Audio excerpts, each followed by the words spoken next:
चंद्रगुप्त मौर्य का जन्म ईसा पूर्व 340 और मृत्यु ईसा पूर्व 298। बिंदुसार मौर्य का जन्म ईसा पूर्व 320 और मृत्यु ईसा पूर्व 272 में हुई थी, जबकि अशोक महान का जन्म ईसा पूर्व 304 और मृत्यु ईसा पूर्व 232 में हुई थी। आचार्य चाणक्य ने तीनों का ही मार्गदर्शन किया है।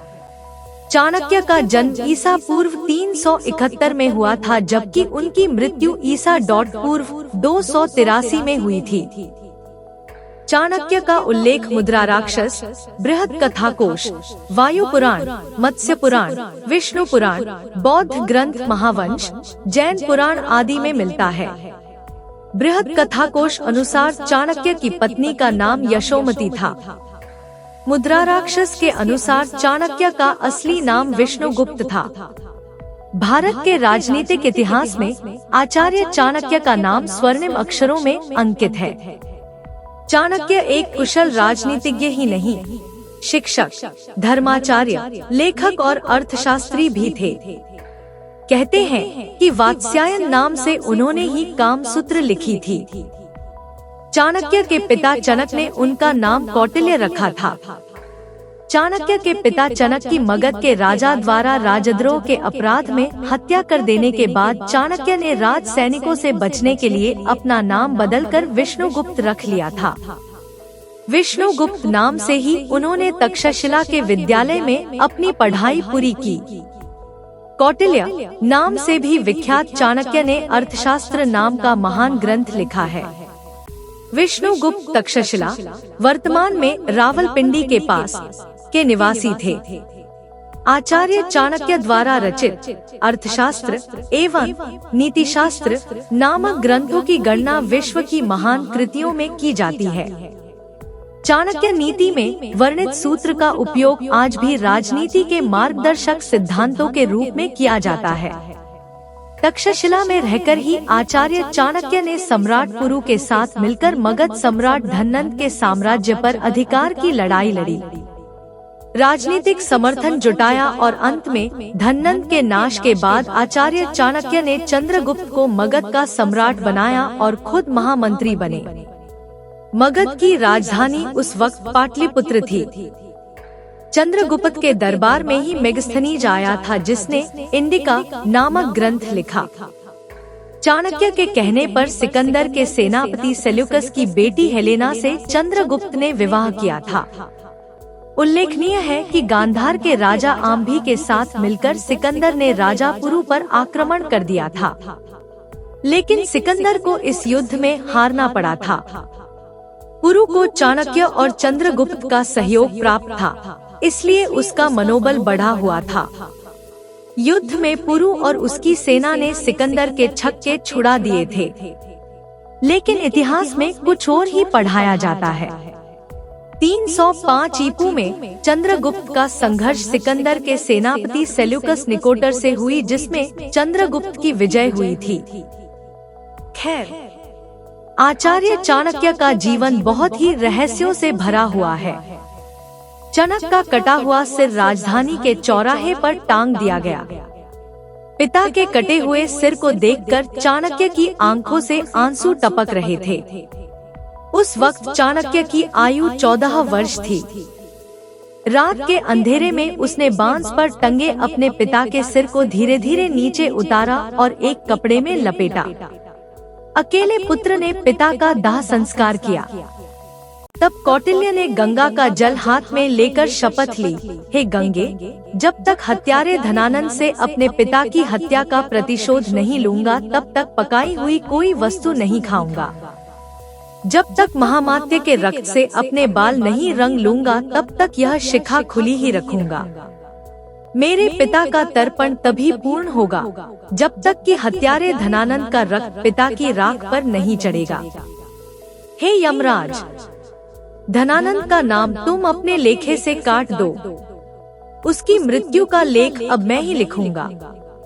आचार्य चाणक्य ने न सिर्फ अपनी प्रतिज्ञा पूरी की, बल्कि उन्होंने एक साधारण सी महिला मुरा के पुत्र को मगध की गद्दी पर बैठा दिया। कहते हैं कि मुरा के कारण ही चंद्रगुप्त का उपनाम मौर्य पड़ा। इस चंद्रगुप्त का पुत्र बिंदुसार था और बिंदुसार का पुत्र ही महान सम्राट अशोक था। अब सवाल यह उठता है कि अखंड भारत का निर्माण करने के बाद आचार्य चाणक्य की मौत कैसे हुई। आचार्य चाणक्य की मौत के बारे में कई तरह की बातों उल्लेख मिलता है। कहते हैं कि वे अपने सभी कार्यों को पूरा करने के बाद एक दिन एक रथ पर सवार होकर मगध से दूर जंगलों में चला गए थे। उसके बाद वे कभी नहीं लौटे। कुछ लोगों के अनुसार उन्हें मगध की ही रानी हेलेना ने जहर देकर मार दिया गया था। लेकिन सच क्या है, इसके लिए इतिहास के पन्नों को फिर से पलटना होगा। उनकी मृत्यु को लेकर इतिहास के पन्नों में एक नहीं अनेक कहानियां प्रचलित हैं, लेकिन कौन सी सच है यह कोई नहीं जानता। आचार्य चाणक्य की मृत्यु कैसे हुई थी, इसको लेकर दो तरह की कहानियां प्रचलित है, लेकिन कौन सी सही है यह कोई नहीं जानता। उनकी हत्या की गई था या कि उनकी मृत्यु का कारण क्या वे स्वयं थे, यह कहना मुश्किल ही होगा। पहली कहानी। चंद्रगुप्त के मरने के बाद आचार्य के अनुशासन तले राजा बिंदुसार सफलतापूर्वक शासन चला रहे थे, लेकिन इसी काल में वे पारिवारिक संघर्ष, षड्यंत्र का सामना भी कर रहे थे।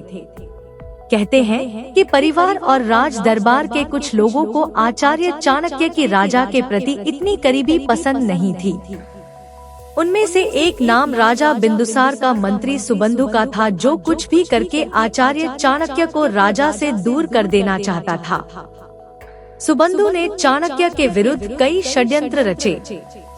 राजा बिंदुसार के मन में यह गलतफहमी भी उत्पन्न की गई कि उनकी माता की मृत्यु का कारण कोई और नहीं वरन स्वयं आचार्य चाणक्य ही है।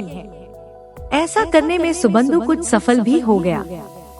इस कारण धीरे धीरे राजा और आचार्य में दूरियां बढ़ने लगी।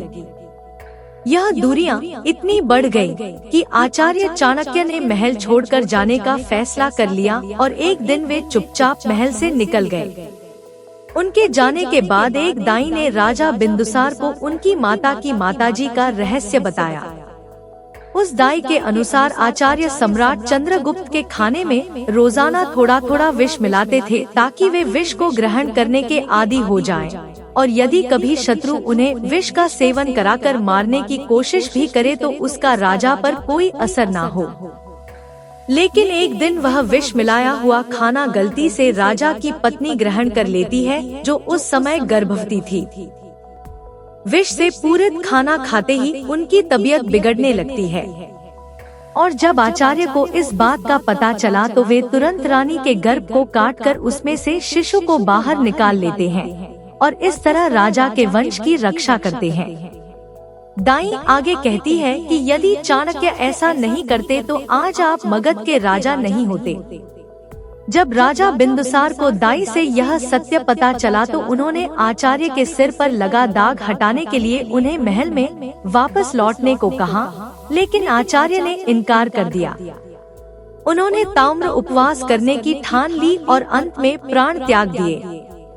दूसरी कहानी। आचार्य को जिंदा जला दिया था। एक दूसरी कहानी के अनुसार राजा बिंदुसार के मंत्री सुबंधु ने आचार्य को जिंदा जलाने की कोशिश की थी, जिसमें वे सफल भी हुए। हालांकि ऐतिहासिक तथ्यों के अनुसार आचार्य चाणक्य ने खुद प्राण त्यागे थे या फिर वे किसी षड्यंत्र का शिकार हुए थे, यह आज तक साफ नहीं हो पाया है। वर्तमान में सम्राट अशोक नाम का जो सीरियल चल रहा है, उसमें इस दूसरी कहानी को ही महत्व दिया गया है।